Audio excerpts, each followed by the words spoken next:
자, 도시개발법입니다. 도시개발법 여러분 교재 296페이지. 자, 296페이지 펼쳐 두시고요.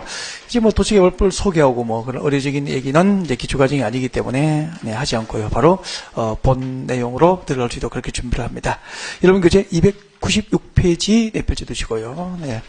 자, 먼저 도시개발법에 관한 도시개발 사업 절차, 그 과정이 어떻게 이루어지는지 사업 절차를 소개합니다. 자, 도시개발법상 도시개발 사업의 절차입니다. 도시개발 사업의 절차는 이렇게 진행이 됩니다. 제가 필기할 때 1, 2월 과정에 수업을 들으셨던 분들은 미리 칠판에 집중하셔서 그 다음 절차가 무엇인지를 상상을 하고요. 기억을 되살리려고 한번 해봤으면 좋겠습니다. 필기하는 거 보고 앉았지 말고. 그리고 처음 들으신 분은 저 위에다가 메모를 하면서 수업 들었으면 좋겠고요. 필기하라는 얘기죠. 자, 도시개발법상 도시개발 사업 절차는, 자, 여기 봐요. 계획적으로 신도시 개발이 필요한 지역에 대해서 제일 먼저 도시개발 구역을 지정합니다. 그러니까 우리 부산에서 계획적인 신도시 개발이 필요한 경우에는 부산시에서 도시개발 구역으로 지정해서 고시합니다. 도시개발 구역 지정을 하여서 고시를 하게 되지요. 자, 지정권자가 도시개발구역 지정을 하려면 동시에 이제 개발 계획을 수립합니다. 도시개발 사업계획을 약칭해서 개발 계획이라 그래요. 개발 계획을 수립을 하게 됩니다. 그 다음에 이제 개발 계획 수립이 있으면 사업 시행자를 결정하게 됩니다. 도시개발 사업 시행자를 정하게 되고요. 자, 결정된 사업 시행자는 그냥 사업을 해서는 안 되겠죠? 네, 그래서 사업 시행자는 사업을 실시하기 위한 사업 계획을 작성합니다. 자, 이렇게 시행자가 사업 실시를 목적으로 작성한 사업 계획을 실시계획이라고 그래요. 실시계획이 뭐죠? 시행자가 작성한 사업 계획이 되는 거죠.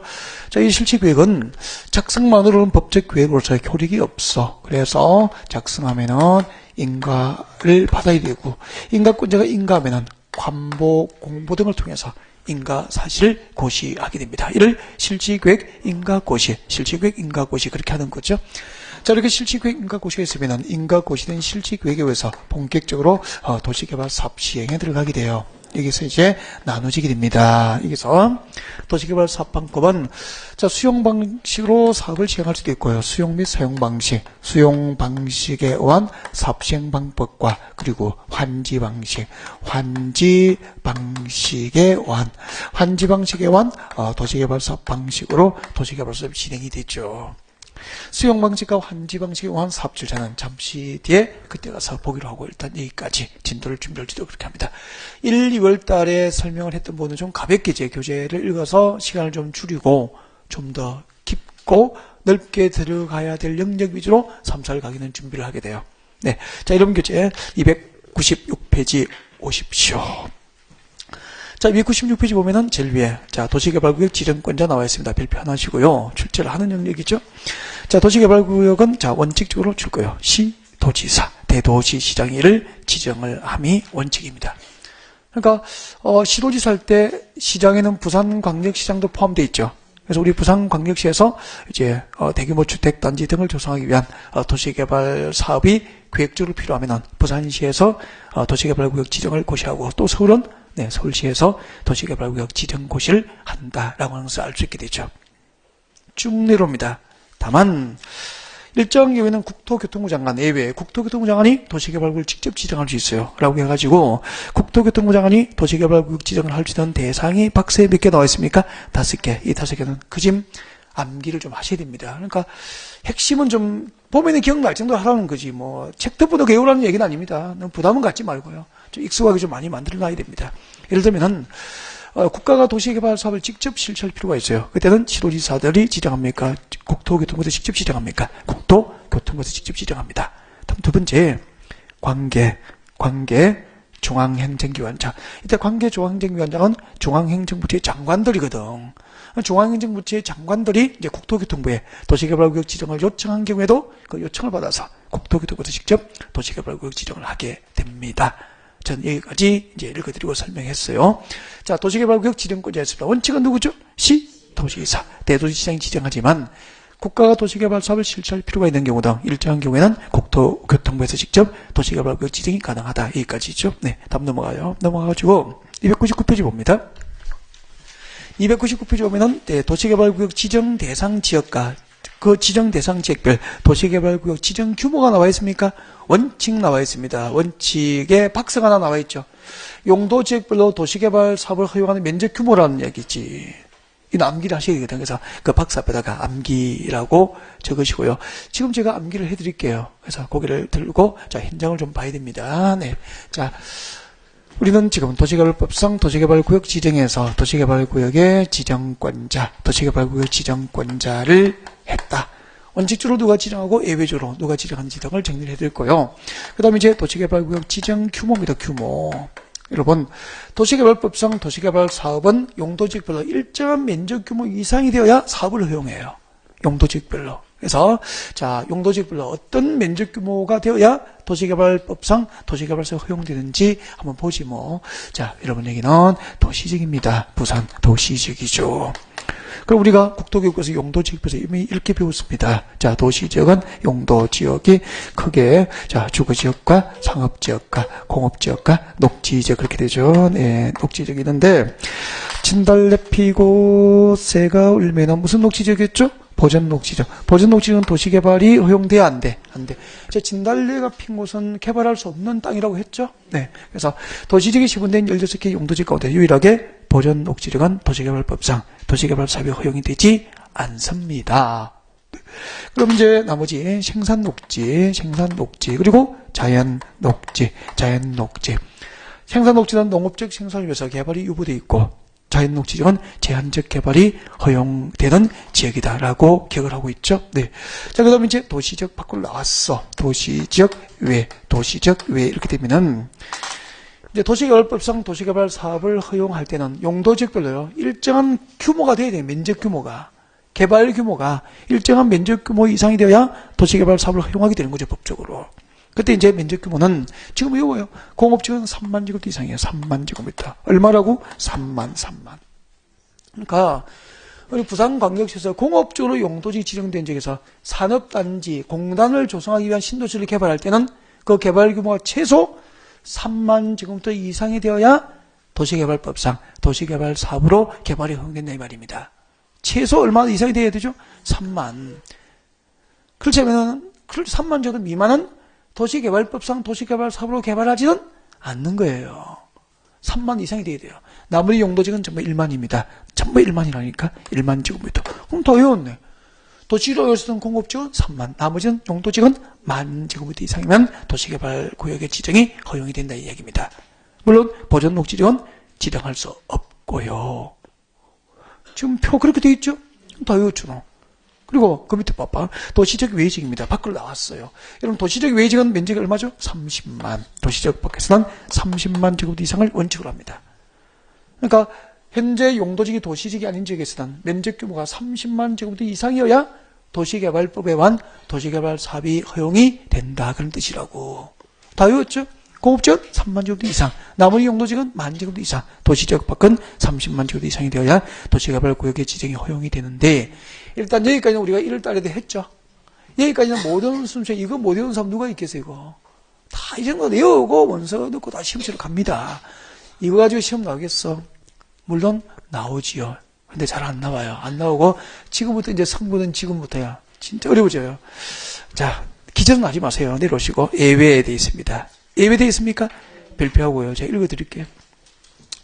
자연녹지지역과 생산녹지지역과 도시적 외지역까지 밑줄을 지을까 봐요. 생각 좀 합니다. 생각. 공법은 글자를 외워야 됩니까? 현장입니까? 현장.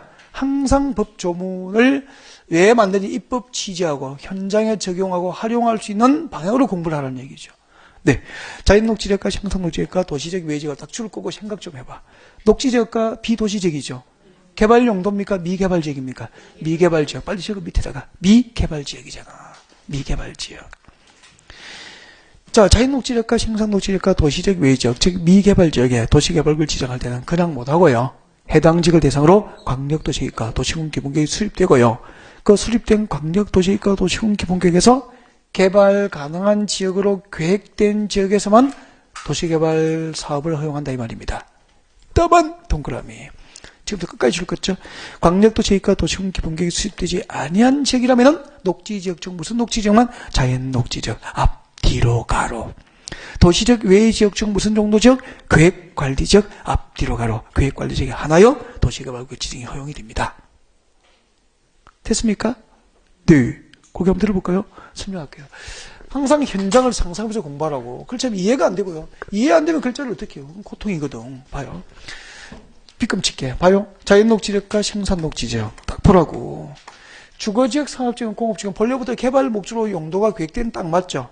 근데 도시지역 중에서 자연녹지지역과 생산녹, 녹지지역은 개발 용도입니까? 미개발지역입니까? 미개발지역. 개발 목적으로 용도지역이 지정된 곳은 아니다 이 말이야. 그래서 자연녹지지역과 생산녹지지역 그리고 도시적 외지역. 도시적 외지역은 본래부터 도시지역이 아니다 이 말이야.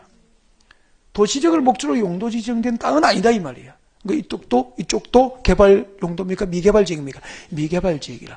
이런 미개발지역의 도시개발구역을 지정하려면은 해당 지역을 대상으로 장기적인 발전 방향, 장기정책계획인 광역도시계획과 도시군 기본계획이 수립이 돼 있어야 된다 이 말입니다. 바꾸기 가면은 광역도시계획과 도시군 기본계획 수립이 없다면은 녹지지역과 비도시군 도시개발법상 도시개발사가 허용되지 않는 땅이다 이 말이야.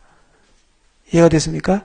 다만 광역도시가 도시군 기본계획이 수립되지 않더라도 녹지지역 중에서 자연 녹지지역이거나 그리고 도시적 외지역에서 계획관리지역이라면은 녹지지역 중 무슨 녹지지역만?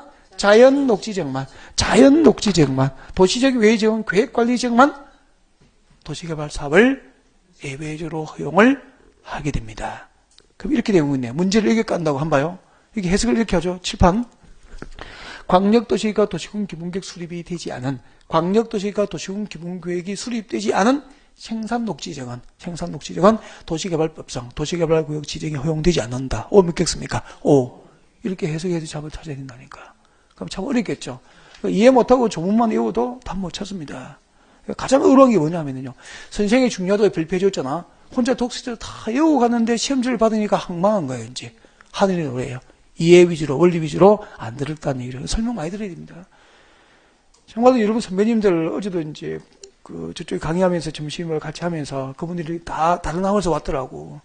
다른 학원에서 일하고 2차만 하고 떨어지고 뭐 이렇게 아픔을 가지고 오신 분들이야 다시. 오신 분들이 어제 밥을 먹었는데 그분들이 하는 이야기가 선생님이 중요하다고 별표하는 거 다 외웠대. 들어가서 시험지를 받아보니까 외운 대로 안 나왔대. 그러니까 황당할 수밖에 없는 실력 발휘를 못한 거예요 이제. 그러니까 외운 대로 안 내요. 이해하고 있는지 활용할 수 있는지 현장을 상상하고 공부했는지 그렇게 된다고. 그러니까 어렵지. 다시 할게요. 광역도시가 도시군 기본계획 수립이 없는 생산관리지역은 그 면적 규모가 30만 제곱미터 이상인 경우 도시개발구역의 지정이 가능하다. 믿겠습니까? X라니까. 광역도시가 도시군 기본계획 수립이 없다면 생산관리지역은 도시개발구역 지정해요? 못해요? 못해요. 어디에 하나에 가능합니까? 계획관리지역이 하나에 가능하다 이 말입니다. 아셨죠? 그러니까 미개발지역에 신도시가 개발되려면 장기 정책계획으로 계획된 지역에서만 가능하다는 얘기 아닙니까? 그러니까 광역도시계획과 도시군 기본계획과 같은 장기 정책계획이 없다면 미개발지역은 녹지지역 중에서 어디에서만 허용됩니까? 자연녹지지역만. 도시적 외지역은 계획관리지역이 하나요? 도시개발구역 지정이 허용된다 이 말이야. 근데 이 용도지역별 면적 규모 봐요. 잘 봐야 됩니다. 용도지역별 면적 규모 그리고 이 광역도시계획과 도시군 기본계획 즉 미개발지역의 수립 지정 요건 미개발지역의 지정 요건 뭐죠? 광역도시계획과 도시군 기본계획의 수립 여부 면적 규모나 광역도시계획과 도시군 기본계획 수립 여부를 따지지 않고 계획 수립 여부를 따지지 않고 묻지도 않고 따지지 않고 신도시 도시개발구역 지정이 허용되는 대상이 있어요. 네, 외울 때 취지계 협의 그렇게 옵니다. 취지계 협의. 그러니까 지락주가 지정됐거나 지구단위구역이 지정됐거나 개발지정지구가 지정됐거나 국가 균형 발전을 위해서 관계 중앙행정기관들과 협의해서 도시개발구역을 지정하는 지역, 이 지역의 혁신도시 건설지역이야. 혁신도시 건설지역은 묻지도 않고 따지도 않고 도시개발구역 지정이 허용이 됩니다. 제일 밑에 봐요. 299페이지 제일 밑에 양괄호 2번 적용제외라고 되어 있습니까? 다음 중 한 개에 해당한 지역은 네, 계획적인 도시개발이 필요하다고 인정되면은 위 원칙과 예외에 따르는 제한을 적용한다, 하지 않는다, 하지 않는다. 면적 규모와 그리고 계획 수립 여부, 광역도시계획과 도시군 기본계획 수립 여부와 관계없이 도시개발구역 지정이 허용된다 이 말입니다. 용도지역별 면적 규모와 상관없이 그리고 광역도시계획과 도시군 기본계획 수립과 상관없이 도시개발구역 지정이 허용되는 대상이 있습니다. 네, 1번에 취락 찍어줄 거예요. 동그라미 1번에 취락 찍어줄 거고 취 동그라미 그 뒤에 개발진흥지구 줄 거예요. 개발진흥지구 밑줄 꽂고 개 동그라미 그 밑에 지구단위구역 줄 거예요. 지 동그라미 취지개 취락지구 지 지구단위구역 개 개발진흥지구 취지개 협의 책 적는 게 뭐예요? 능급에 나와 있잖아요. 협의가 국가균행발전을 위해서 관계중앙행정위원장과 협의 동그라미 국가균행발전을 위해서 관계중앙행정위원장과 협의해서 도시개발구역을 지정하려는 지역입니다. 예를 들면 뭐가 있다고 그랬죠? 혁신도시건설지역이요. 밑에 적어요. 혁신도시건설지역. 과거 그 노무현 대통령이 대통령 공약 사업으로 뭘 내건 겁니까? 혁신도시건설 내건 거야. 그 혁신도시가 뭐냐면 봐요. 자, 전부 서울에 집중되어 있는 거 알고 있죠? 인구, 정치, 경제, 문화, 다 서울 중심 아닙니까? 산업도 그렇고 다 서울 중심이죠. 그러다 보니까, 이제 지방의 주요 낙후도시들을 좀 살려보려. 이 서울하고 수도권하고 지방하고 균형 발전을 좀 깨보자라고 해가지고, 국가 공기업 본사들을 지방에 낙후된 주요 도시로 옮겨주자라고 해서 한 게 지방에 건설된 도시를 무슨 도시라 그래? 혁신도시라 그러잖아. 맞죠? 그러니까 딱 맞잖아. 국가 균형 발전을 위해서 관계중앙행정기관장과 협의해서 도시개발 사업을 하려고 하는 지역이 혁신도시 건설지역을 말한 거야. 이 혁신도시 건설지역은 이렇게 면적 규모나 그 다음에 광역도시계획, 도시군 기본계획 수립과 상관없이 국가정책사업에 의해서 신도시 개발이 허용된다 이 말입니다. 이해가 됐습니까? 네. 그러면 정리해보자. 앞으로 도시개발법상 도시개발구역은 용도지역별로 일정한 면적 규모 이상이 되어야 되고요. 또 미개발지역은 해당 지역을 대상으로 광역도시계획과 도시군 기본계획 수립이 있어야 도시개발구역을 지정하는 게 원칙이라. 다만 용도지역별 면적 규모를 따지지 않고 또 미개발지역에 대한 광역도시계획과 도시군 기본계획의 수립 여부를 따지지 않고 묻지도 않고 따지지 않고 도시개발 사업이 허용되는 지역이 있다고. 어떻게 보죠? 취지계 협의다. 취락주가 지정됐거나 지구단위구역이 지정됐거나 개발진흥주가 지정됐거나 국가균형발전을 위해서 관계중앙행정기관장과 협의해서 신도시를 개발하는 혁신도시 건설지역은 면적규모 등을 따지지 않고 도시개발이 허용된다 이 말입니다. 이해가 됐습니까? 그래서 금방 설명한 그 예외에서 승부가 납니다. 그 예외 같은 것은 이제 이해 못하고 글자 외우시면 거의 이런 부분이 나오면 쓰러집니다. 상당히 난이도가 높게 나와요. 이런 부분은. 그럼 이제 특강 할 때는 어떻게 해야 되죠? 이런 부분 출제가 가능하냐 기본적으로 하는 거 말고 이런 영역을 문제로 만듭니다. 문제를 어떻게 표현인지 봐야 될 거 아니야. 문제로 표현을 보고 그 다음에 그 문제 해결을 위해서 이 영역을 집중 공략해가는 방법으로 이제 주제를 정해서 한 70군데 정도, 하루에 한 35곳 정도를 이제 집중적으로 공략하는 게 되죠. 그런 방향으로 특강을 준비합니다. 그 다음에 책 잘 넘기고요. 넘겨가지고 쭉쭉쭉쭉 옵니다. 쭉쭉 오셔가지고 306페이지 와요. 306페이지 오면은 제일 위에 봐요. 도시개발구역 지정의 효과라고 나와 있습니다. 도시개발구역 지정의 효과. 됐습니까? 네. 도시개발구역 지정 효과 발표하고요. 자, 제가 항상 단어하고 숫자를 보러 갑니까? 넓게 보러 갑니까? 넓게. 그 말은 제도를 이해하라, 제도를. 제도는 제목이라고 할 수 있습니다. 그래서, 자, 도시개발구역 지정 고시 후에 어떤 법적 효과가 발생할까? 4가지를 정리해, 4가지. 일단 그 4가지 제목을 한꺼번에 보고 내용에 들어가야 된다, 이 말이에요. 내용을 무조건 들어가면 안 되죠. 자, 도시개발구역 지정 고시 후에 법적 효과 4가지 제목을 가르쳐 드립니다. 1번, 도시적 등이 어제되는 효과가 있습니다. 줄지요. 지행도면 고시에 대해서 특례가 인정됩니다. 줄지요. 개발행위 허가 없이는 개발행위가 제한됩니다. 개발행위 제한. 3번, 밑줄지요. 그리고 오른쪽으로 갑니다. 307페이지 옵니다. 307페이지 저 밑에 보면은 기득권 보호 나와 있습니까? 기득권 보호 줄죠. 그렇게 해서 도시개발구역 지정 고시 후에 법적 효과 몇 가지가 있죠? 4가지. 일단 그 제목을 잡아야 돼요. 도시개발구역 지정 고시 후에 법적 효과 4가지가 안 떠오르면 내용에 들어가면 안 돼. 그럼 외워도 소속을 몰라서 답을 못 찾아요. 뭔가를 외웠는데 문제 해결 등록을 못 간다 이 말이야. 일단 제도를 보고 그다음 내용에 들어가야 된다고. 그래서 자 지금부터 그 제도 1번, 2번을 일단은 현장을 통해서 설명을 드리고 조문을 다시 보도록 그렇게 하겠습니다. 고개를 듭니다. 설명합니다. 자, 도시개발구역 지정고시의 효과, 도시개발구역 지정고시의 효과 설명할 거예요. 필기하는 건 아니고요. 설명이니까 그냥 들어요. 자,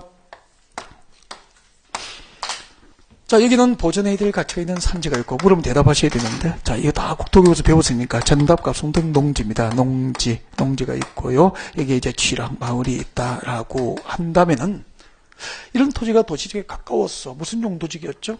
도시지역에 가까우면은 생산관리지역. 말할 수 있어야 됩니다. 이거 다 배웠잖아. 생산관리지역이라고. 도시지역에 가까우면 생산관리지역으로 말해야 되고, 도시지역에 멀리 떨어지면 무슨 용도지역이죠? 농림지로 말해야 됩니다. 지금 말을 못했다는 것은 복습을 좀 안 한 거다. 앞에 다 잊어버린 거다. 여기까지 생산관리지역에서 아무튼 생산관리지역인데, 그럼 땅값 비싸요? 싸요. 농림지역 사촌이다. 그죠? 네. 농림지역에 준하여 농업지역 생산이 가능하도록 관리가 필요하다. 농사 짓는 땅이라 이 말이에요. 그럼 땅값 쌀 거 아니야. 그죠? 그럼 여기는 신도시 개발이 이루어질 수 있는 꿈도 꿀 수 없는 지역이야. 그래서 이런 동네에 신도시가 개발되려면, 도시개발구역 지정하려면 위에 뭐가 수립되어 있어야 됩니까? 광역도시계획과 도시군 기본계획이 수립되어 있고, 그 계획에 의해서 개발 가능한 용도로 장기적으로 계획이 된 지역만 신도시 개발이 허용된다 이 말이에요. 이해가 됐습니까? 그럼 여기다 이제 도시개발구역 지정한다고. 빗금 침품만큼 신도시 개발을 목적으로 여기다가 도시개발법상 도시개발구역이 지정고시가 되어버리면, 이렇게 도시개발법상 도시개발구역 지정이 고시되면은 지정전 용도지역이 뭐죠? 생산관리지역이었잖아. 세상이 바뀌어요. 그 지정 효과로서 어떻게 바뀌느냐면은 지정전 용도지역이 생산관리인데 도시개발구역 지정이 고시된 지역은 법적으로 앞으로 도시지역이 되어버립니다. 도시지역과 그리고 그 동네에 지구단위계획구역. 도시지역은 용도지역 맞죠? 지구단위계획구역도 용도지역의 지정과 지구단위계획구역의 지정은 전부 도시군관리구로 입안하여 결정고시하는 거 맞죠? 그래서 이 동네는 도시지역과 지구단위계획구역 지정을 위한 도시군관리계획 결정고시가 이성으로 의지해 본다, 간주한다 이 말입니다. 이게 첫 번째 효과라니까. 그걸 좀 외우라고. 앞으로 도시개발법상 도시개발구역 지정이 고시된 지역은 국토개발법상 도시지역이 결정고시된 것으로, 지구단위계획구역 지정을 도시군관리구로 결정고시한 것으로 법적으로 간주가 되어버린다 이 말이야. 이게 첫 번째 효과야. 그러면은 도시개발구역 지정고시하면 자동으로 그 지정고시된 지역은 도시지역이 되어버리니까 법적으로. 도시지역이 결정고시로 간주되니까 생산관리지역을 도시지역 용도지역을 변경하기 위한 행정적 절차를 별도로 밟을 필요가 있어 없어? 없이 바로 신도시 개발이 가능하도록 이와 같은 특례를 인정하게 된 거예요. 그렇구나. 그 다음에 봐요. 우리 이렇게 배웠잖아. 국토교에서 지역지구, 구역을 지정하기 위한 도시군관리계획 결정고시가 있으면 2년 내에 후속조치서 뭘 해야 됩니까? 지행되면을 고시해야 될까요? 몇 년 내에 하는 게 원칙이죠? 2년 내에. 근데 이 결정고시 용수로 간주되는 사항에 대한 지행되면 고시는 특례를 인정해 준다는 거야. 특례를 인정해서 언제까지 하느냐면은 도시개발 사업시행기간 이내에 가능해. 그럼 만약에 사업시행기간이 5년이면 5년 이내에 언제든지 지행되면 고시가 허용되는 거야. 2년 내에 할 필요가 없죠? 3년이면은, 사업시행기간이 3년이면은 3년 이내에. 책 봐요. 도시개발구역이 줄 껐으면 좋겠는데, 쭉 꺼요. 도시개발구역이 지정고시된 경우, 다항의 도시개발구역은 국토계획법상 도시지역과 지구단위계획구역이 결정고시로 간주가 됩니다. 이게 첫 번째 효과라고. 다만 예외가 있어. 줄까요? 그 동네에 이미 지구단위계획구역과 칠학지구가 지정된 경우에는 도시지역과 지구단위계획구역 지정이 결정고시로 의제되지 않는다. 왜요? 이미 뭐가 지정되어 있죠? 칠학지구가 이미 지정되어 있고, 이미 뭐가 지정되어 있죠? 지구단위계획이 이미 지정된 동네니까 의제 대상에서 제외한다 이 말입니다. 다음 내려와요. 지정되면 고시 특례. 위 1번에 따라서 결정고시용수로 보는 사항에 대한 국토계획법상 도시군관리계획에 관한 지행되면 고시는 다음 줄 거예요. 특례로서 언제까지 지행되면 고시를 할 수 있죠? 도시개발 사업시행기간에 할 수 있다. 도시개발 사업시행기간에 할 수 있다. 줄 거놔야 되죠. 이걸 외우라고. 그 다음에 또 고개를 듭니다. 고개 드시고요. 제가 필기 안 해도 될 수 있도록 딱 설명하고 항상 조문 확인하고 혼자 책 보고 수험 준비할 수 있도록 만들어주죠. 들어. 전체를 봐야 되는 거야. 자꾸 쓰면은 놓치는 게 많다니까. 자기는 다 써도 필요가 없다니까. 쓰레기라니까. 그거 뭐 할 거야. 앞에 봐요. 그 다음에, 이렇게 이제 도시개발구역 지정이 딱 고시되면은, 앞으로 여기서 무슨 사업 해야 돼? 농사 계속 지어야 됩니까? 신도시 개발해야 됩니까? 신도시 개발해야 되는데, 해당 지역의 토지 소유자가 한 명입니까? 수만 명입니까? 수만 명이잖아. 그 수만 명의 토지 소유자가 자기 땅이라고 마음대로 건축해버리고 형질 변경하고 막 공작물 설치하고 하면은 앞으로 공적개발, 신도시 개발에 방해가 되겠죠. 그래서 앞으로 도시개발구역 지정이 고시된 지역의 토지 소유자들은 시청과 군청의 허가 없이 건축물의 건축, 공작물 설치, 토지 형질 변경 등 개발 행위는 허용됩니까? 제한됩니까? 제한됩니다. 근데 이 제목 4개를 도시개발구역 지정고시 효과 4개를 제목을 놓쳐버린 상태에서 이때 개발인 허가를 받아야 할 대상을 암기해도 아무 소용이 없다 이 말입니다.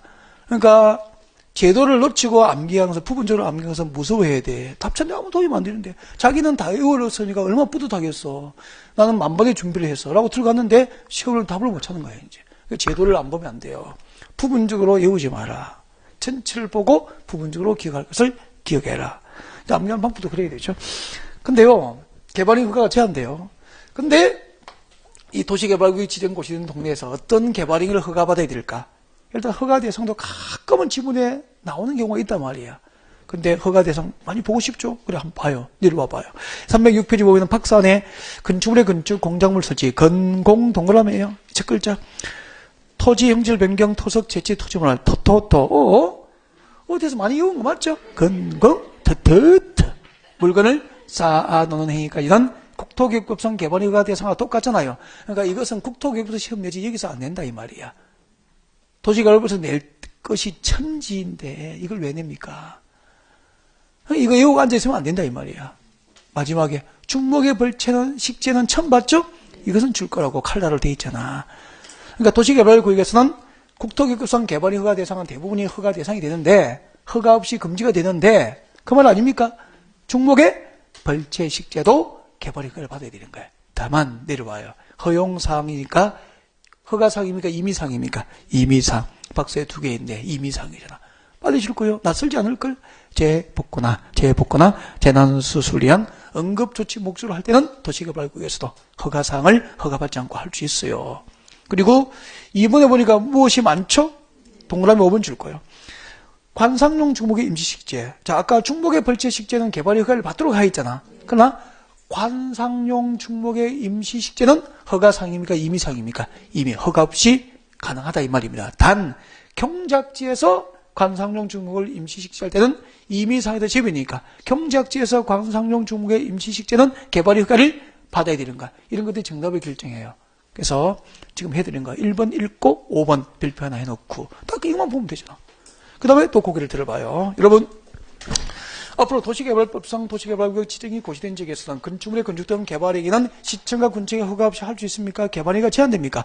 제한된다? 근데 도시개발구역 지정 고시 당시에 허가 등을 받아서 사업가 공사에 착수를 했어. 도시개발구역 지정 고시 당시에 건축허가 받아가지고 막 집을 짓고 있었다고 막 공사하고 있었다? 근데 그 동네에 도시개발구역 지정이 고시된 거야. 지정 고시가 먼저입니까? 공사 착수가 먼저입니까? 건축공사 착수가 먼저죠. 그럼 이게 기득권이잖아. 그래서 도시개발구역 지정고시된 지역에서 착수한 사업가 공사를 계속하고 싶으면 그 지정고시로부터 30일 내에 시청과 군청에 가서 착수한 사업가 공사 내용, 내가 도시개발구역 지정 당시에 이런 사업가 공사를 미리 착수해서 진행하고 있었다고 착수한 사업가 공사 내용을 30일 내에 뭐 해라? 신고하면은 착수한 사업가 공사를 계속할 수 있도록 기득권이 보호됩니다. 우리 이렇게 배웠잖아. 국토교육부에서. 시가 받치는 구역과 수단자원보호구역 지정이 결정고시일 당시에 사업가 공사에 착수한 자는 그 결정고시도 3개월 내에 신고하면 되죠. 그럼 계속할 수 있잖아. 앞으로 도시개발구역 지정고시 당시에 사업가 공사에 착수한 자가 사업가 공사를 계속하려면 며칠 내에 신고하면 됩니까? 30일. 시가 받치는구역과 수단자원보호구역 기득권이 보호되려면 몇 개월 내에 신고? 3개월 내에 신고고. 도시개발구역 며칠 내에 신고? 30일 내에 신고고. 다음 주에 정비구역도 30일 내에 신고. 그렇게 하면 되지 뭐. 할 거 없다고 별거. 그러니까 일단은 이 제목을 4개를 한꺼번에 외우는 걸 자꾸 해요. 하고 그 다음에 내용에 좀 들어가라 이 말이야. 그 다음에 허가 대상도 챙기고 임의사항도 챙기라 이 말입니다. 허가 대상만 별표 딱 해놓고 외워도 이 전체를 이게 어디에 소속인지 도시개발구역 지정고시 효과를 모르면은 정답을 못 찾아간다 이 말입니다. 무섭잖아요. 제도를 봐라. 넓게 봐라. 그 다음에 부분적으로 암기를 들어가라. 넓게 본 다음에 여기까지입니다. 도시개발구역 지정고시의 효과였습니다. 책장을 넘깁니다. 그 다음에 개발계획 와요. 309페이지. 개발계획 오십시오. 309페이지. 6절 개발계획. 개발계획 나와 있습니까? 개발계획. 자, 개발계획은 수립 시기가 제일 중요합니다. 개발계획은 수립 시기가 제일 중요하다고. 일단 설명 듣고 교재 같이 볼까요? 다 챙겨드릴게요. 여러분 지금 도시개발법상 도시개발사업자자 지금 절차를 제일 첫 번째 도시개발구역 지정고시한다 적어놨잖아. 그 다음에 두 번째가 뭐죠? 개발계획 수립이라고 적어놨잖아. 그죠? 근데 저 순서가 아니다. 저 순서가 아니라고. 1번 도시개발구역 지정고시, 2번 개발계획 수립, 그런 의미가 아니라고. 그런 의미가 들면 누가 틀리겠습니까? 아니고요. 지정권자가 도시개발구역 지정을 하려면 동시에 개발구역 수립해야 돼. 그러니까 1번과 2번은 선후입니까? 앞, 뒤입니까? 동시에 이루어집니까? 동시에. 그러니까 앞으로 도시개발구역 지정권자가 계획적인 신도시 개발이 필요하다고 도시개발구역 지정을 고시하려면 동시에 뭘 수립해야 됩니까? 개발구역 수립을 하여야 함이 원칙이다 이 말이라. 네. 그러니까 개발계획을 수립하는 시기는 원칙은 구역 지정 뭡니까? 지정하려면입니까? 지정하려면 수립하는 게 원칙이라. 다만 예외적으로 일정한 경우에는 지정 후에도 개발구역 수립이 허용되는 거야. 그때 도시개발구역 지정 이후에 개발구역 수립이 허용되는 대상은 암기를 해야 돼요. 왜? 시험 나오니까. 그래서 이러면 교재 봅니다. 309페이지 제일 위에 개발계획의 수립 찾으셨죠? 네. 자, 거기서 동그라미 1번 원칙과 동그라미 2번 예외를 앞으로 묶어줍니다. 묶어서 앞에다가 수립 시기라고 적으세요. 수립 시기. 원칙 볼게요. 지정권자는 다음 줄 거야 되겠네. 도시 개발구역을 지정하려면 줄 거면 되죠. 지정권자가 도시개발구역 지정을 하려면 동시에 개발구역 수립하는 게 원칙이라. 근데 그 밑에 봅니다. 개발계획 공모함이 줄 거고 개발계획 공모하거나 다음 중 한 개에 해당하면 다음은 박스안에 5개 나와 있습니까? 박스안에 5개에 해당하면은 그 밑에 줄 거 있죠? 도시개발구역 지정 후 줄 것이죠. 도시개발구역 지정 후 예외적으로 개발구역 수립이 허용되는 거야. 구역 지정 이후에 개발구역 수립이 허용되는 대상이 몇 개입니까? 5개. 이건 외워야 되는 거라고. 밑에다가 암기라고 적고요. 이거 외울 때도 그냥 외워야 됩니까? 왜를 알아야 됩니까? 왜 여기서는 왜 1번부터 5번에 해당하면은 구역 지정 이후에 개발구역 수립을 허용했지? 왜 이렇게 입법을 했지? 그 입법 취지를 연구해야 된다니까. 그래야 외울 자격이 있는 거야. 그렇지 않고 막 외우면 안 돼요. 막 외우지도 않아요. 자꾸 잊어버려요. 자, 앞에 보시고 설명할게요. 왜 구역 지정 이후에 개발계획을 허용했을까? 구역 지정 이후에 개발계획 허용이 된 대상이 5개 있었죠? 그 5개 이런 뜻입니다. 여보세요. 여기는 도시지역입니다. 도시지역 딱 들어요. 도시지역. 도시지역은 어떻게 되더라? 주, 상, 공독, 보전 녹지, 생산 녹지, 자연 녹지. 거기서 당당당 거기서 보전 녹지력은 도시개발법상 도시개발구역 지정이 허용돼야 안 돼요? 안 돼요. 근데 주거지역, 상업지역, 공업지역은 본래부터 신도시 개발을 목적으로 계획된 계획적인 신도시 개발을 목적으로 계획된 땅 맞죠? 여기는 도시 개발을 예측하기가 쉬워요, 어려워요? 본래부터 개발지역이니까 당연히 도시 개발을 할 거라고 생각할 수 있잖아요. 근데 자연 녹지력과 생산 녹지력 또 나오자. 자연 녹지력과 생산 녹지력은 이 지역은 개발 용도입니까? 미개발 지역입니까? 미개발 지역. 개발하지 말자고 지정된 용도지역이라니까. 그죠? 그럼 여기는 자연 녹지력과 도시적 외의 지역은 신도시 개발을 예측하기가 쉬워요? 곤란합니까? 도시 개발을 예측할 수 있는 땅이 아니다 이 말이야. 그래서 이런 지역에서 도시개발구역을 지정할 때는 도시개발구역 지정 후에 추가로 개발계획 수립을 허용을 하게 된 거예요. 구역 지정 이후에 개발계획 수립이 허용되는지요. 이제 한번 보라고. 자연녹지력과 생산녹지력 들어가 있습니까? 그죠? 그리고 도시적 외지역 들어가 있죠? 네.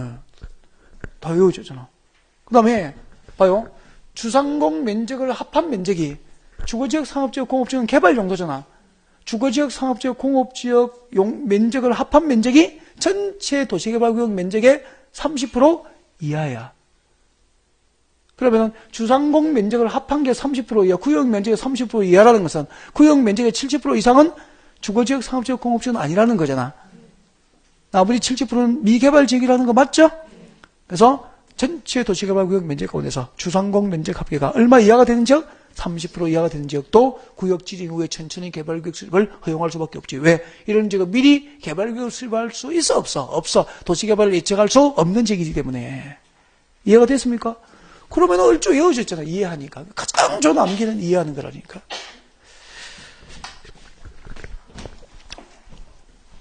다 외웠네. 그리고 4번이 뭐죠? 아까 국가 균형 발전을 위해서 관계중앙행정기관장과 협의하여 도시개발구를 지정하는 지역은 혁신도시 건설지역 맞죠? 혁신도시 건설지역도 행정계획으로 옛날에 행정계획으로 신도시 개발이 계획이 되어 있던 지역입니까? 그거하고는 전혀 상관없죠? 상관없이 중앙정부의 대통령 공약 사업에 의해서 어느 날 갑자기 혁신도시 건설지역이 지정되는 지역이에요. 그래서 이런 지역도 도시개발을 예측을 할 수도 없었죠, 장기적으로. 그럼 개발구역을 미리 수립할 수 있어, 없어? 없으니까 구역 지정이 왜 개발구역 수립을 허용했다 이 말입니다. 그러니까 신도시 개발, 지금 그 1번부터 5번까지 공통점은 도시개발 예측이 쉬운 지역입니까? 곤란한 지역입니까? 곤란한 지역. 본래 미개발 지역이다 이 말이야. 그죠?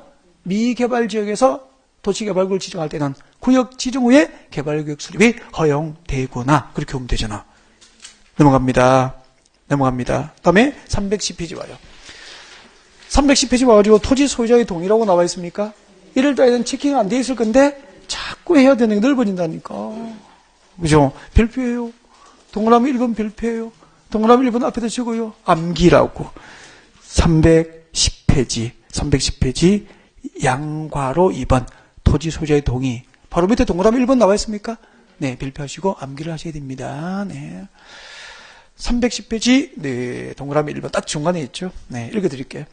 자, 도시 지정권자는 환지 방식 및 질조, 환지 방식의 도시개발 사업에 대한 개발 계획을 수립하려면 그 환지 방식이 적용되는 지역 토지 줄 것이십시오. 토지 면적 3분의 2 이상 손 떼고 토지 면적 3분의 2 이상에 해당하는 토지 소유자와 그 지역에 다음 줄 거예요. 토지 소유자 총수 2분의 1 이상, 토지 소유자 총수 2분의 1 이상의 동의를 받아라라고 되어 있습니다. 제가 외우라고 되어 있죠? 했죠? 그래서 앞에다가 암기라고 적으면 되고요. 외우면 돼요. 고개를 듭니다. 하고 드시고.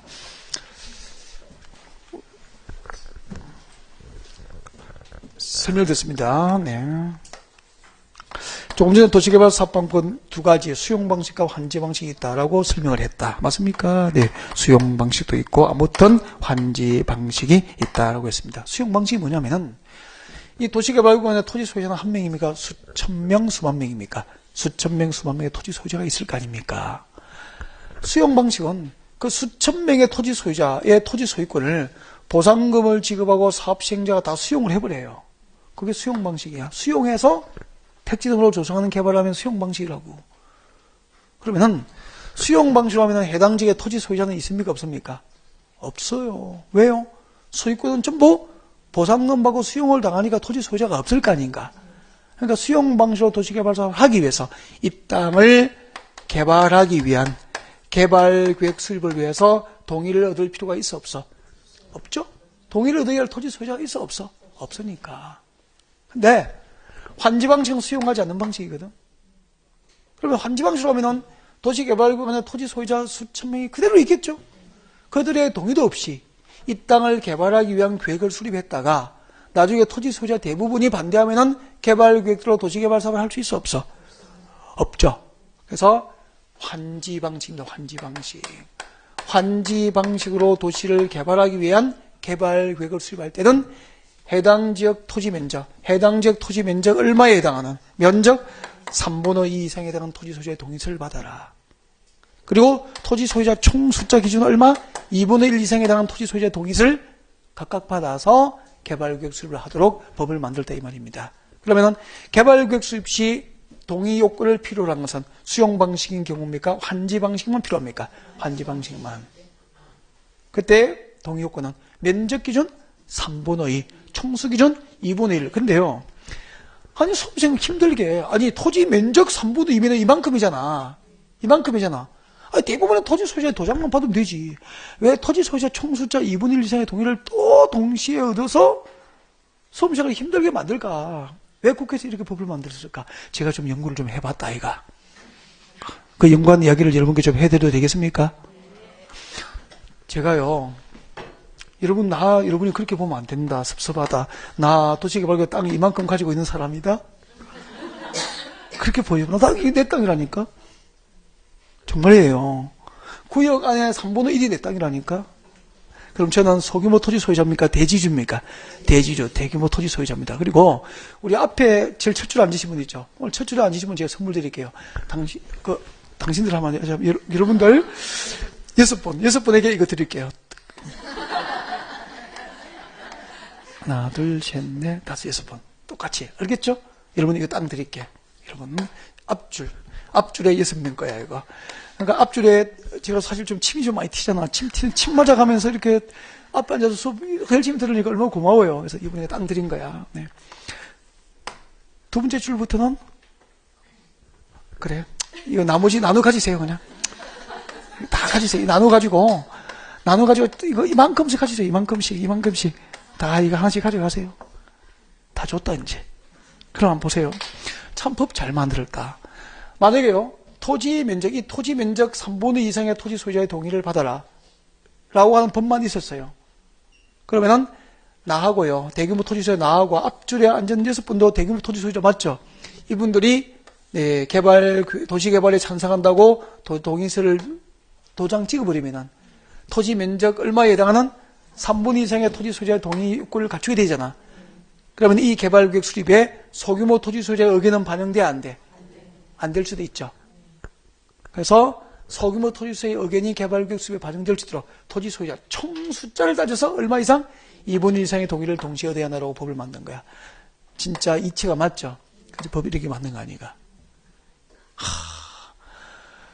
나 정말 어떻게 이렇게 법을 만들었을까?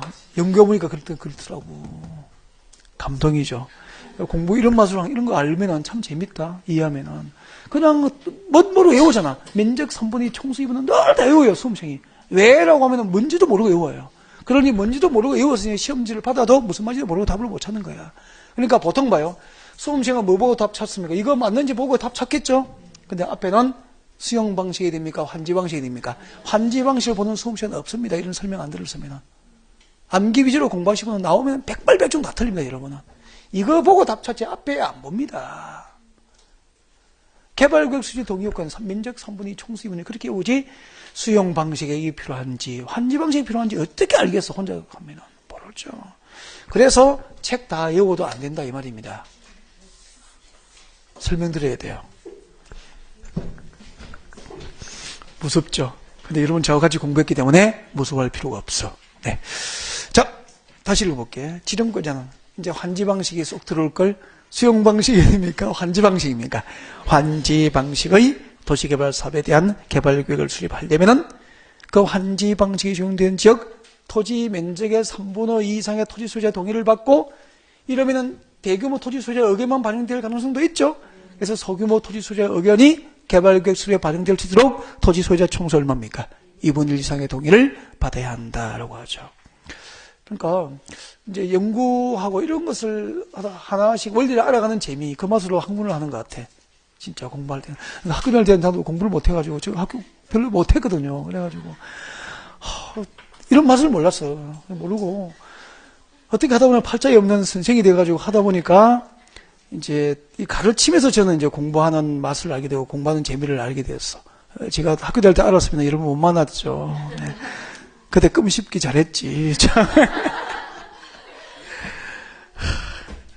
넘어가요. 자, 313페이지입니다. 313페이지. 개발계획 내용 봅니다. 개발계획에는 다음 사항이 포함되어야 한다. 라고 해가지고, 개발계획에 포함되어야 할 사항이 크게 17개고요. 17번에 보면 작은 또 강아지들이 14개가 붙어 있습니다. 그렇게 해서 대충 해서 31개 정도 됩니다. 그 개발계획에 포함된 내용 어떻게 다 외워? 뭐가 못 외우지. 그래서 안 외워도 돼요. 대신에 개발계획 313페이지에 5번 나와 있습니까? 개발계획에 포함되어야 할 사항. 5번이 뭐죠? 도시개발사업 시행방식입니다. 시행방식. 5번, 6번, 7번 R 읽고 5번은 별표적 꼭 외워요. 그러니까 도시개발 사업을 어떤 도시개발구역의 도시개발 사업을 어떤 구역에서의 도시개발 사업을 수용 방식으로 할지 환지 방식으로 할지는 무엇을 정합니까? 개발 계획으로 정한다 이 말입니다. 그러면은 정관신도시 도시개발 사업 방법이 수용 방식인지 환지 방식인지 알려면은 정관신도시를 대상으로 수립된 개발 계획을 확인해야 되는 거야. 그러면은 정관신도시의 도시개발 사업 방법을 수용 방식으로 환지 방식으로 사업 방식을 변경하려면은 실시 계획을 변경해야 됩니까? 개발 계획 변경이 필요합니까? 그죠? 사업 시행 방식은 개발 계획에 포함되는 사항이죠? 개발 계획 변경이 필요하다 이 말이야. 그럼 시험이 이렇게 된다고. 도시개발법상 도시개발 사업 시행 방식 변경은 실시 계획에 변경이 있어야 한다. 묻겠습니까? X. 뭐가 변경돼야 됩니까? 개발 계획. 그렇게 나오지. 다음 내려와요. 13, 14, 15, 16 나와 있습니까? 13, 14, 15, 16을 묶어요. 4개. 그 4개는 암기를 하셔야 됩니다. 암기를 하셔야 돼요. 그래서 13번부터 16번까지 앞을 딱 묶어서 앞에 제목을 써놓고 외워야 될 거 아닙니까? 그죠? 적으십시오. 구역, 도시개발구역 지정 후, 구역 지정 후 개발계획, 구역 지정 후 개발계획에 포함되는 사항이라고 적으십시오. 구역 지정 후에 개발계획에, 구역 지정 후에 개발계획에 포함되는 사항이라고 적습니다. 도시개발구역 지정 이후에 개발계획에 포함되는 사항에서 암기를 하셔야 됩니다. 나중에 이제 이런 단순 암기는 나중에 문제풀이 할 때 암기 방법을 가르쳐 드리고 해요. 알겠죠? 네, 넘어갑니다. 314페이지 와요. 314페이지. 제일 밑에 보면 3번. 개발계획의 수립 기준 등 나와 있을 텐데, 이런 부분은 설명 안 해도 돼요. 여러분이 읽어보시면 됩니다. 그래서 R 표시해드립니다. 리딩. R 표시, 리딩 읽어보시면 됩니다. 314페이지, 저 밑에 3번. 큰 3번. 개발계획의 수립 기준 나와 있습니까? R. 넘어가요. 그 다음에 316페이지 옵니다. 316페이지 오셔가지고. 제 7절에 보면 도시개발구역 지정 해제라고 나와 있습니까? 해제 별표. 별표는 줄어듭니까? 자꾸 늘어나고 있습니까? 자꾸 늘어나고 있고, 앞으로도 별은 더 뜰 겁니다. 자, 도시개발구역 지정 해제입니다. 해제. 원칙부터 봅니다. 원칙만 하면 돼요, 지금은. 도시개발구역 지정한 다음에 규정된, 다음은 밑에 동그라미 1번, 2번 아닙니까? 동그라미 1번과 2번에 규정된 날에, 다음 날이죠? 다음 날 동그라미. 동그라미 1번과 2번에 규정된 날 해제됩니까? 동그라미 1번과 2번에 규정된 날에 다음 날 해제됩니까? 다음 날 해제. 또 이 다음 날을 못 찾아가 나중에 다음 날이 어디에 있습니까? 라고 물어보는 사람도 있습니다. 네. 동그라미 1번과 2번에 규정된 날에 다음 날 도시개발구역 지정 해제 행수를 본다고. 해제 사유 몇 개 있습니까? 2개. 동그라미 1번, 2번 묶어요. 해제 사유. 동그라미 2번에 가로가 있죠? 괄호 안에 줄 거예요. 환지 방식에 의한 사업인 경우에는 그 환지 처분 줄 긋고 동그라미 3번 그렇게 해서 해제 사유 몇 개가 들어있습니까? 3개가 있습니다. 그 3개를 지금부터 할 거예요. 동그라미 1번 같이 봅니다. 자, 도시개발구역이 지정고시 된 경우 3년 동그라미, 도시개발구역이 지정고시 된 경우 3년이 된 날까지 그 도시개발 사업에 대한 실시 계획 인가를 신청하지 않는 경우에는 그 3년 동그라미, 3년이 되는 날에 다음 날 도시개발구역 지정은 해제가 됩니다. 또 이렇게 별표해 줬으니까 수험생들을 막 외우겠죠. 네, 고개를 듭니다. 가장 좋은 암기는 이해하는 거라고 그랬잖아. 현장을 상상하라. 상상하라. 현장을 보십시오. 이렇게 했다. 조금 전에 우리는 도시개발법상 도시개발구역 지정이 고시된 동네에서는 이 동네에 도시개발구역 지정이 고시되면 아까 도시개발구역 지정 고시의 효과 몇 개를 했습니까? 4개. 저를 봐야 됩니다. 이쪽에 쳐다보면 막아버려야지. 좀 유치하지만 할 수 없다. 내가 본래 그런 사람 아닌데. 자, 도시개발구역 지정 고시의 효과 4개. 어떻게 되죠? 제일 먼저 도시개발구역 지정이 고시되면 그 동네는 도시지역과 지구 단위 구역 지정이 결정 고시로 간주됩니까? 그 결정 고시 등으로 간주되는 사항에 대한 지행되면 고시를 할 때는 특례를 인정하죠. 언제까지 가능하죠? 도시개발 사업 시행 기간에 가능해요. 그 다음에 도시개발구역 지정이 고시된 그 동네의 토지 소유자들은 수만 명의 토지 소유자들은 건축물에 건축된 개발 행위를 시청과 군청에 허가 없이는 할 수 있습니까? 개발 행위가 제한됩니까? 개발 행위가 제한돼요. 또는 도시개발구역 지정 고시 당시에 사업가 공사에 착수를 했다면은 며칠 내에 가야 됩니까? 30일 내에 시청과 군청에 가가지고 내가 지정 당시에 이미 허가받아서 이런 공사를 하고 있었다고 사업가 공사 내용을 신고하면 되죠. 며칠 내에? 30일 내에 신고하면은 신고한 사업가 공사를 기소할 줄을 기꺼이 보됩니다. 그러니까 제목을 자꾸 잡으라니까. 도시개발구역 지정고시 효과 4개 그렇게 탁탁탁 외우고 그 다음에 그 개발행 허가를 받아야 할 대상, 금공, 특특 물건을 쌓아놓은 행위하고 중목의 벌채 식재까지. 단 관상용 중목의 임시 식재는 개발 허가를 안 받아도 돼. 근데 경작지에서 관상용 중목의 임시 식재는 개발행 허가를 받아야 돼. 임의상에서 제외되니까. 맞죠? 그 다음에 그렇게 공부하는 거라고. 그 다음에 도시개발구역 지정 해제입니다. 한번 봐요. 이렇게 도시개발법상 도시개발구역 지정이 딱 고시되면은 해당 지역 수천 명의 국민은 토지 소유권을 갖고 있는데 개발 행위를 할 수 있습니까? 제한받습니까? 제한받는 거야. 그러니까 도시개발구역 지정이 고시되면은 해당 지역의 토지 소유권 재산권을 침해당한다 이 말이라. 국민의 수천 명의 도시개발하겠다고 해당 지역의 수천 명의 국민의 재산권을 제한해놓고 그 지정 고시가 있어놓고 몇 년? 3년 동안 실시계획 인가 신청이 없는 거야. 그러면은 도시개발구역 지정 고시 이후에 사업이 잘 진행된 겁니까? 사실상 중단되어 있다는 걸 의미합니까? 사실상 중단되어 있는. 그러면은 도시개발도 중단되어 있는 상태로 구역만 딱 지정하는 순간 국민의 재산권은 수천 명이 제한당하잖아. 사업은 중단되어 있고. 그러면은 해당 지역의 토지 소유자의 재산권만 무한정 제한될 거 아닙니까? 그럼 돼요, 안 돼요? 안 되겠죠. 그래서 해당 지역의 토지 소유자의 사건을 보호해주기 위해서 지정고시로도 3년 동안 실질계획 인가 신청 없이 사업이 중단된 경우에는 3년이 된 날의 다음 날 자동으로 도시개발구역 지정은 해제된 것으로 봐야 한다고 법을 만든 거 아닙니까? 구역 안에 토지 소유자의 사육 재산권을 지켜주기 위한 법이에요. 그럼 그때 동그라미 1번의 의미는 사업 완료입니까? 사업 중단입니까? 사업 중단을 의미하는. 그래서 동그라미 1번 제일 끝에 3년이 된 날 뒤에다가 가로 열고 사업 완료입니까? 사업 중단입니까? 사업 중단이 해제 입법의 이유, 입법 취지라는 거지. 이걸 알아야 된다는 거죠. 다음에 2번 봐요. 줄거요. 줄걸 때 항상 조심하는 거 알고 있죠? 가로 안에는 특별히 줄을 껐습니까? 건너뛰어야 됩니까? 건너뛰어야 되지.